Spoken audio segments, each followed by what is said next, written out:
You know, I was spending some time going through some of the old stories of car racing rivalries, and what I had found out is that over the last few years, there really just hasn't been anything that exciting. Like, the most competitive thing people will say is that they're gonna get back into racing, and everything else is just too sensitive. Somebody's gonna get upset if Ford were to ever talk shit about Ferrari in 2023, but for now, you gotta look back in the past if you wanna see any cool stories at all. So I did. I went back, I wanted to learn a little bit of some of the coolest rivalries out there, and I found two that I think are really exciting and kind of interesting, and I wanted to share with you guys because I just love old car stories. So I'm AlexMartini with 2 underscores on Instagram, and let's jump into it. So let's start it off with probably the one that you know is coming, Ferrari, but not Ford versus Ferrari. We've kind of like beaten that one like a dead horse. What I can say though is Ferrari has been at the epicenter of rivalries, issues, problematic situations, statements, legal battles, and everything in between because Ferrari has just got that dog in him, okay? But this one was between his engineers, and it happened in 1962. There was a lot going on back then for Ferrari just as a whole. Like just a few years prior, Enzo lost his son Dino, who to him was like his everything that wasn't racing. It was kind of a weird thing. Enzo Ferrari was a guy that was very particular about his race cars, and the only other thing he seemed to really care about was his family. But leading up to that was a very specific situation, and it involved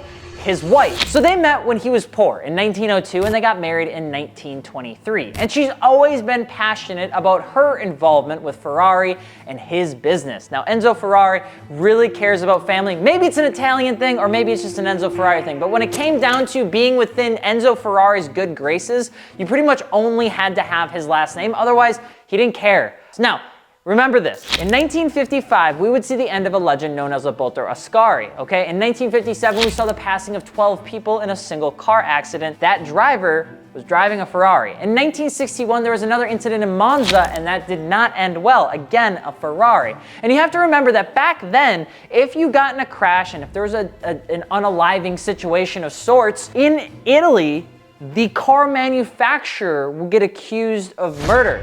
So what happens? You've got a really sad espresso depresso Enzo Ferrari, you've got a wife that loves Enzo, you've got lawsuits up the wazoo, and you've got Laura. Laura decided to essentially get involved in the engineering and sales, like production floor of Ferrari, essentially telling producers, engineers, technicians how they should build and sell Ferrari race cars, which was taken super terribly. It got so bad that the key engineers at Ferrari ultimately gave Enzo an ultimatum through a legal counsel letter to him, essentially saying, hey, you need to get Laura out of the daily production operations or we're leaving. So, as Enzo Ferrari was still dealing with the death of his son and everything that was going along with all the things at Monza in 1961, he essentially had to deal with this too, to which he responded like a gangster, dude. He had his weekly meeting, right? Where pretty much everybody comes together, they talk about what's going on in their different departments. And he already had the letter from the team. He already had the letter from everybody that was sitting in a circle, and he acted like he didn't have it. He acted like he didn't know it. And then at the end of the meeting, he essentially walked everybody out, and a little secretary came up, handed every single one of them a letter, and inside of it was essentially a note that says, get the fuck off my property, and here's 1 month's pay of salary. They got escorted off the property, and that was it. This whole thing, in my opinion, is the butterfly effect of why you see almost every other Italian supercar / rivalry ever exist in the second half of the 20th century, because the people that got kicked to the curb, some went on to reignite the success of Alfa Romeo, but a special man would go on to create AutoStar. Now, AutoStar was just a group that pretty much housed a bunch of really great engineers, some of which from the Ferrari Excommunicado team. That organization got contracted on by a little automotive company known then as Lamborghini for his very first car, and the engine that would get made was called the Lamborghini. The result of Lamborghini's initial success, whether people want to admit it or not, was based on the engineering of Ferrari, the history of Ferrari. And that rivalry to me is just some of the weirdest, coolest thing ever to kind of grace the old Italian European history books. So there you have it. You pretty much have Ferrari getting sued, his son passing away, going into what would ultimately become the Ford versus Ferrari rivalry, and at the same time firing his entire executive engineering and production staff because he chose his wife over the engineering team. It kind of paid off-ish, because, I mean, they still got sold to Fiat in 1969. But here's another one. Porsche 917 versus the Ferrari 512M. Like I said, Ferrari is just, they're the center of most jazz these days. In the late 60s, a little brand by the name of Porsche would enter into racing. Now, we know them as the rugged, tugged, loved, TikTok having ass company, but back in the day, they were tiny. Okay, they put nearly every penny they could into a purpose-built race car because as they have been continuing to engineer and design motor engines and race cars for other people, they wanted to do it themselves. Now, they didn't have the greatest of luck all the time, but they did align with new homologation rules laid out by the Commission Sportive International. This decision, okay, that happened in the late 60s, was a pretty risky play because Porsche decided to engineer and design a car specifically built to these new regulations that had not been passed yet. But the decision paid off because it was a high-risk, high-reward wager, baby. And what this new homologation rule was essentially how many liters your engine could have. And the new potential change was bringing it up to 5 liters, and ultimately that's exactly what Ferrari did. They made an engine built for the new homologation spec series, and it worked perfectly because it was approved. Ferrari had a car at the time, it was a P4, it was a 3-liter, and it was gonna fail. It would get absolutely decimated because it just wasn't even a fair fight. But the result from Porsche doing that was Ferrari coming out with something called the 512S, with Porsche fighting back with the 918 Performance. Now,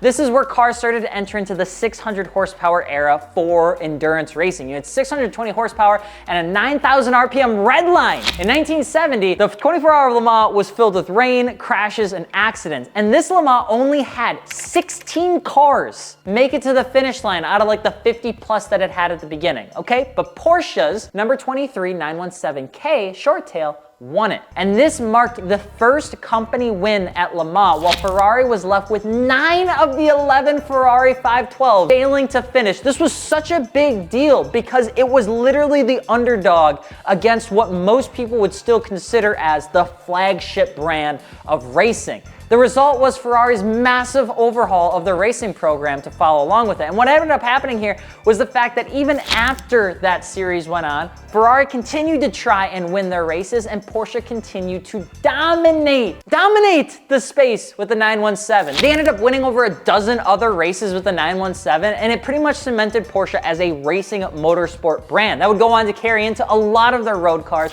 and ultimately bridge the gap between their naturally aspirated 911s and their turbocharged application 911s, which is what gives us some of the coolest, dopest street cars to ever grace this earth, including the 992 Turbo S, which is practically a goddamn rocket ship with 4 wheels. And if you didn't know this, let me end you with this little fun fact. At the time, in 1962, the issue with Ferrari and the engineers ultimately spawned AutoStar. AutoStar then helped Lamborghini make their cars. You had Ferrari pretty much giving the middle finger to Ford after it was realized that Enzo Ferrari would lose control in his racing program for the deal of Ford to buy Ferrari, okay? Then you have Ford versus Ferrari. You had Ford that created the GT40 that would go on to put a lot of that technology into the Ford Mustang. The Ford Mustang at the time created a bunch of competition with the Chevy Camaro, the Dodge Charger, and AMC AMX. The AMC AMX in 1970 was the 120% inspiration for design on what would ultimately be